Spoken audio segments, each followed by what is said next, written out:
So one of the questions I get asked is how does one choose their surgeon and whether or not that surgeon is appropriate for their chosen procedure. And I think that's a pretty valid point for many people, because it is a minefield out there and it's very hard to try to understand where one should go. I think as a basis for these things, it's really important that one goes back to fundamentals. And I think that if you're going to have a surgical procedure done, I think it's best done by a specialized surgeon. That's really an important point, because specialization does give you the ability and obviously the skill through training to be able to perform any given operation. And in procedures like gynecomastia surgery, I think it's very, very important that a surgeon or somebody who's going to do the procedure is actually a qualified plastic surgeon, because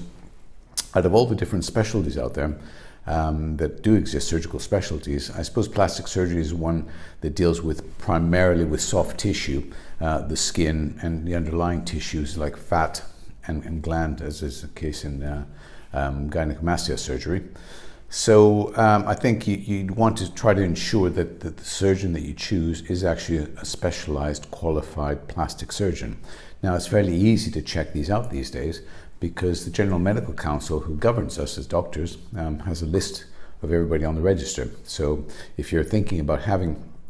your surgery done, I think it's important and pretty valid to check it up through the GMC on their website to ensure that that person is in fact a specialized surgeon, because there are many people who actually do offer procedures that are not actual specialists. And I think it's not appropriate for doing any kind of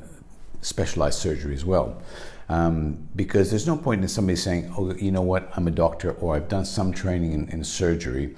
or I did a course in this or that for maybe a few weeks, and so therefore I feel qualified to operate on somebody, because I just don't think that's correct. I think that patients deserve much more than that, and obviously the training period to acquire the title of a specialist is much more intense than just the odd course or the odd time training as a